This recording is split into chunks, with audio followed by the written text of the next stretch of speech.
झारखंड में ईडी की कार्रवाई जारी है। राजधानी रांची से लेकर चाईबासा तक ईडी ने दबिश दी है।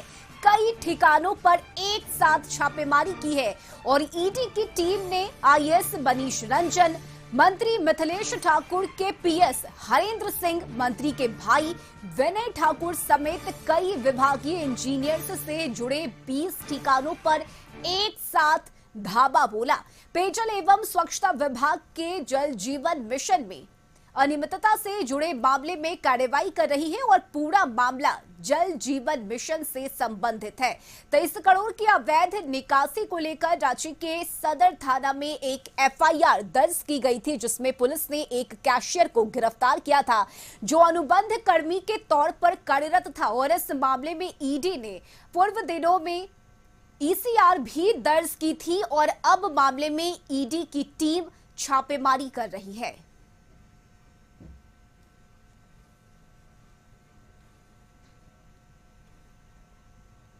रांची में ईडी की दबिश आज अहले सुबह से देखने को मिल रही है। हम खड़े हैं डोरंडा इलाके में, जहां हरेंद्र सिंह नामक एक व्यक्ति के यहाँ ईडी की छापेमारी चल रही है। तस्वीरों में देख सकते हैं, ये डोरंडा का इलाका है जहां हरेंद्र सिंह नामक एक व्यक्ति के घर में छापेमारी चल रही है। और यह पूरा मामला जल जीवन मिशन से को लेकर है। आपको बताता चलूं, जिसे लेकर एक एफआईआर रांची के सदर थाने में दर्ज किया गया था। यह पूरा मामला 23 करोड़ रुपए की अवैध निकासी से जुड़ा हुआ था और इस मामले में आरोपी की गिरफ्तारी भी पुलिस के द्वारा की गई थी, जो कैशियर के पद पर अनुबंध पर कार्यरत था। वही इस मामले को लेकर ईडी गंभीर हुई और ईसीआर दर्ज की गई थी और इसी मामले में आज ईडी के अधिकारी दबिश दे रहे हैं। आज सुबह 6 बजे से ही ईडी के अधिकारी दबिश विभिन्न जगहों पर दे रहे हैं, जिसमें राज्य सरकार के पेयजल मंत्री मिथिलेश ठाकुर, विनय ठाकुर, आईएएस मनीष रंजन और मनीष रंजन के बहन के साथ साथ कॉन्ट्रैक्टर विजय अग्रवाल, मंत्री मिथिलेश ठाकुर के पीएस जो है हरेंद्र सिंह और कई इंजीनियर के यहाँ दबिश जारी है। और जहां हम खड़े हुए हैं, यह हरेंद्र सिंह का आवास है जहां ईडी के अधिकारी छापामारी कर रहे हैं। अब देखने वाली बात यह दिलचस्प होगी कि ईडी के अधिकारियों को इस आवास से क्या मिलता है। कैमरा पर्सन सोमासी के साथ रांची से नैयर।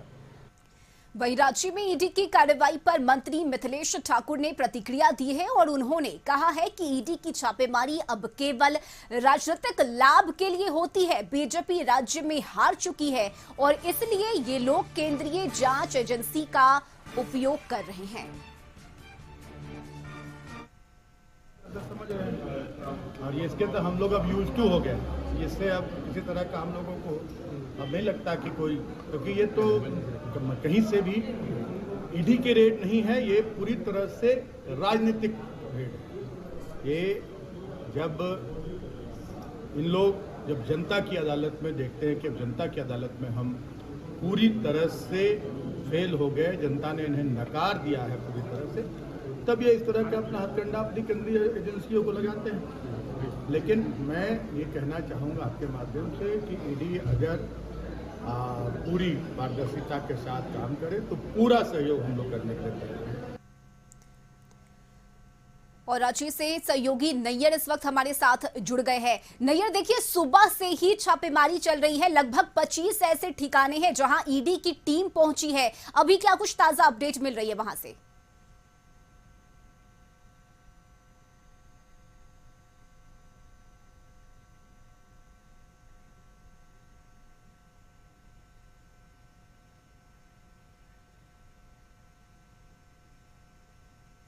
चलिए सहयोगी नैयर टीम से आज सुबह इस घर में आई। हालांकि ताला बंद था, उसे तोड़वाया गया। तोड़वाने के बाद जो पूरी तरह से छानबीन की जा रही है और ईडी के अधिकारी अभी तक से, और पूरा मामला जो है रस्मी यह है कि कुछ दिन पूर्व एक एफआईआर दर्ज हुआ था जहां अवैध निकासी हुई थी 23 करोड़ रुपए की और इसमें एक शख्स गिरफ्तार हुआ था, एक कैशियर था। उसकी गिरफ्तारी के बाद जो है ये ईडी ने एक ईसीआर दर्ज किया था और उसी के तहत जांच शुरू की गई थी और उसी जांच के फलस्वरूप आज जो है ईडी के अधिकारियों के द्वारा जो मंत्री झारखंड के जो मंत्री है पेयजल विभाग के, उसके जितने पीएस है और उसके जो सचिव है, यानी यहाँ तक कि आईएएस मनीष रंजन के आवास में भी छापामारी की गई है और कई कॉन्ट्रैक्टर है और कई इंजीनियर के घर में भी छापामारी की गई है। हम कह सकते हैं कि झारखंड में लगभग 20 ठिकानों पर ईडी की छापामारी इसी मामले पे चल रही है और यह पूरा मामला जल मिशन योजना का है, जहां 23 करोड़ रुपए की अवैध निकासी की गई थी और ईडी यह पता करने में जुटी हुई है कि वह 23 करोड़ रुपया कहां बांटा गया। हालांकि सूत्रों के अनुसार यह भी मालूम चला है कि ईडी के अधिकारी छापामारी में कुछ हाथ लगा है। हालांकि अभी तक से इस बात की पुष्टि ईडी के अधिकारी नहीं की है, लेकिन विश्वसनीय सूत्रों से यह मालूम चल रहा है कि ईडी के जो अधिकारी को इस आवास, जो हरेंद्र सिंह का आवास है, जो पीएस है मंत्री के, इनके आवास से कुछ न कुछ बरामद जरूरी कागजात बरामद हुई है। हालांकि हरेंद्र सिंह यहाँ नहीं है, फरार बताए जा रहे हैं। हालांकि ईडी उसके द्वारा सम्मन देगा। अब देखने वाली बात यह होगी रश्मि कि सम्मन देने के बाद ईडी को पूछताछ में क्या मिलती है और इस छापामारी में क्या क्या बरामद हुई है। नैयर, देखिए लगभग 10 घंटे से ज्यादा का वक्त हो चला है नैयर, और अब तक की अगर हम छापेमारी की बात करें तो क्या कुछ अंदर से जानकारी मिल रही है आपको?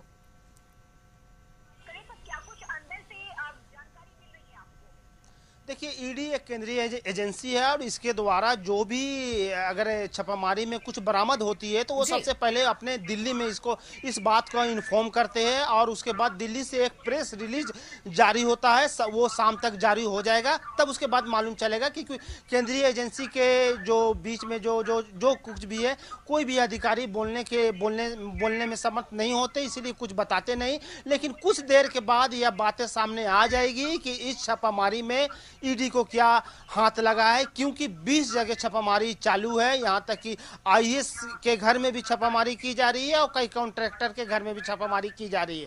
अब बहुत जल्द ही मालूम चलेगा, लेकिन सूत्रों से यह मालूम चल रहा है कि जहां भी ईडी के द्वारा छापामारी की गई है वहां कहीं ना कहीं कुछ दस्तावेज बरामद हुए हैं जो 23 करोड़ की अवैध निकासी हुई थी। रश्मि, चलिए बिल्कुल नैयर, आप नजर बनाए रखिए और इस वक्त संपादक अनुराग ठाकुर भी हमारे साथ जुड़ गए हैं। अनुराग जी, झारखंड में विधानसभा चुनाव होना है और तारीख का ऐलान किसी भी वक्त हो सकता है, लेकिन उससे पहले ईडी की ये छापेमारी क्या मायने इसके, चूंकि लगभग 20 से ज्यादा ऐसे ठिकाने हैं जहां सुबह से ही छापेमारी चल रही है। मंत्री मिथिलेश ठाकुर के भाई हो, पीएस हो, कई ऐसे अलग अलग ठिकाने हैं जहां ईडी की टीम ने धावा बोला है आज। जी रश्मि, बिल्कुल, क्योंकि अब झारखंड विधानसभा चुनाव की ओर बढ़ता नजर आ रहा है और कल ही 3 बजे इलेक्शन कमीशन के द्वारा प्रेस कॉन्फ्रेंस भी बुलाया गया है और कल प्रेस कॉन्फ्रेंस भी है और मुझे लगता है आज देर रात या कल तक में चुनाव की भी घोषणा हो जाएगी झारखंड में। और जिस तरीके से ईडी की दबिश आज सुबह 6 बजे ही तमाम जगहों पे पड़ी है, कहीं ना कहीं ये इस पे आरोप भी लगाया है मिथिलेश ठाकुर ने और जेएमएम के जो प्रवक्ता हैं सुप्रियो भट्टाचार्य ने, उन्होंने भी कहा है कि ये राजनीतिक महत्वाकांक्षाओं के तहत इस तरह की घटनाएं की जा रही हैं। और पूजा जस्ट खत्म हुआ, फेस्टिव मोड में था झारखंड, और जैसे ही पूजा खत्म होता है उसके बाद ईडी के द्वारा लगातार दबिश बनाई जाती है। 25 से ज्यादा ठिकानों पे छापेमारी की जाती है। आईएएस मनीष रंजन के आवास पे छापेमारी, उनके बहन के आवास पे छापेमारी, मिथिलेश ठाकुर के भाई के आवास पे छापेमारी की जाती है, उनके पीएस के आवास पे छापेमारी की जाती है। तो कहीं ना कहीं ये आरोप लगा रही है जेएमएम कि ये राजनीति से प्रेरित होकर ईडी ये कार्रवाई कर रही है। हालांकि जेएमएम का साफ कहना है कि इससे मिलना कुछ नहीं है। इससे पहले भी ईडी ने काफी प्रयास किए थे कांग्रेस सरकार को स्थिर करने की, लेकिन उससे कुछ नहीं हो पाया था। मुख्यमंत्री को जेल तक भेज दिया था इन्होंने, लेकिन उससे भी कुछ नहीं हो पाया। झारखंड डटा रहा, अड़ा रहा और इससे भी कहीं कुछ नहीं होने वाला है। ईडी कुछ भी कर ले, सरकार को कोई नुकसान नहीं पहुंचने वाला है। बहरहाल अगर आप बात करें विधानसभा चुनाव की तो कहीं ना कहीं मुझे लगता है रश्मि कि कल से आज या कल शाम तक विधानसभा चुनाव का ऐलान हो जाएगा। चुनाव आचार संहिता भी लग जाएंगे। उसके 1-2 दिन पहले ईडी की इस तरीके की दबिश कहीं ना कहीं सरकार को अस्थिर करने की कोशिश है और कहीं ना कहीं परेशानी तो बढ़ती ही है, चाहे वो मिथिलेश ठाकुर की बढ़े चाहे सरकार की बढ़े। तो अब इस पे देखने वाली बात होगी। हालांकि रिकवरी की अगर हम बात करें तो अभी तक कोई खासा रिकवरी की बात सामने नहीं आ रही है। ईडी के कोई अधिकारी बताने को तैयार नहीं कि क्या रिकवर हुआ है। और जहां तक अभी हमारे सहयोगी भी बता रहे थे नैयर कि कोई भी रिकवरी होगी तो उसकी सूचना पहले दिल्ली टीम को दी जाएगी, उसके बाद वहां से बताया जाएगा। तो अभी तक जो सूत्रों के हवाले से खबर आ रही है कहीं से कुछ रिकवरी की बात नहीं आई है। और ये जल जीवन मिशन में अनियमितता को तहत ये छापेमारी की गई थी कि उसमें राशि की लेन देन में काफी हेराफेरी की गई थी, उसी के तहत ये छापेमारी की गई है। लेकिन अभी तक ईडी के हाथ कुछ मिला नहीं है, ऐसा सूत्रों के हवाले से खबर आ रही है। बिल्कुल अनुराग जी, और इस वक्त मौके से हमारे सहयोगी नैयर भी जुड़े हुए हैं, उनसे भी जरा जान लेते हैं। चूंकि नैयर देखिए वहां पर सुरक्षा भी बढ़ा दी गई है, और अगर हम बात करें तो लगभग कितने अधिकारी हैं ईडी के जो वहां पर मौजूद हैं, जो अंदर तलाशी ले रहे हैं, या घर में कौन कौन मौजूद है, इसे लेकर चाहेंगे एक बार जरा आप अपडेट बता दीजिए।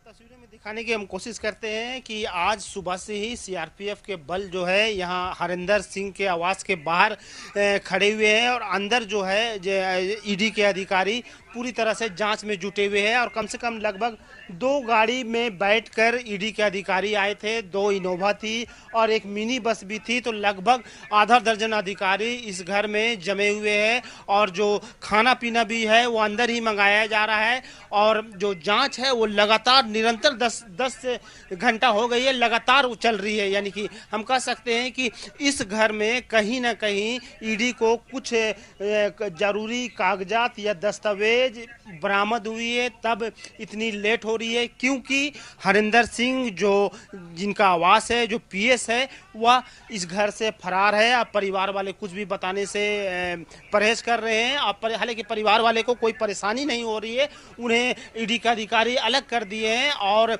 एक बात यह सामने आई थी रश्मि कि एक अंदर का एक रूम था जिसे तोड़वाने के लिए बाहर से एक कारीगर को बुलाया गया था, और ताला तोड़कर उस अलमारी को जांच की जा रही है। तो कहीं ना कहीं उस अलमारी को खोलने के बाद जो अधिकारी ज़्यादा समय ले रहे हैं, तो इससे यह आभास हो रहा है कि कहीं ना कहीं इस आवास में ईडी को कुछ हाथ लगी है। रश्मि बिल्कुल नैयर, आप नजर लगातार बनाए रहिए, और संपादक अनुराग ठाकुर हमारे साथ है। अनुराग जी, आज जिस तरह से छापेमारी चल रही है, इससे पहले भी हमने इसी तरह की तस्वीर रांची में देखी थी, जब पूर्व मंत्री रहे आलमगीर आलम के पीएस और उनके अलग अलग ठिकानों पर छापेमारी हुई थी, जहां भारी मात्रा में कैश बरामद किए गए, और उसके बाद क्या कुछ हुआ हम सब ने देखा। और आज एक बार फिर से मंत्री मिथिलेश ठाकुर के पीएस, उनके भाई और अलग अलग ठिकानों पर जो छापेमारी चल रही है, ये क्या संदेश जाएगा झारखंड में? चूंकि विधानसभा का चुनाव भी है, तो इसे किस रूप में देखा जाए?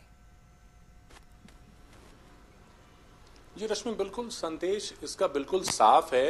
हालांकि जब आलमगीर आलम के यहाँ छापेमारी पड़ी थी तो वहां से भारी मात्रा में कैश बरामद हुए थे, और उनके नौकर जहांगीर के आवाज से कैश बरामद हुआ तो ये सवाल संशय पैदा कर रहा था कि एक नौकर के आवाज से इतना भारी मात्रा में कैश बरामद हो रहा है।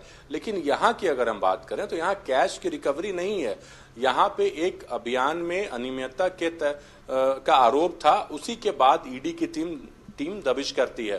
तो कहीं ना कहीं देखिए, इससे सरकार को परेशानी तो होती ही है। जैसे उसके एक मंत्री आलमगीर आलम जेल में है, मुख्यमंत्री भी जेल जा चुके हैं, जेल से निकले और कितना उठा पटक हुआ। उसके बाद चंपई सोरेन मुख्यमंत्री बने, फिर चंपई सोरेन मुख्यमंत्री पद से जब हटे तो उनकी नाराजगी जाहिर हुई, उसके बाद वो बीजेपी का दामन थाम लिए, फिर हेमंत सोरेन सत्ता संभालते हैं। तो ये तमाम चीजें जब से सरकार बनी है हेमंत सोरेन की, तब से ये परेशानियों में घिरी रही है। लेकिन अब वो 5 साल का कार्यकाल इनका पूरा होने जा रहा है, और 5 साल सरकार ने निकाल लिए इस उधेड़ बुन में, और अब विधानसभा चुनाव होने हैं, कभी भी इसकी घोषणा की जा सकती है।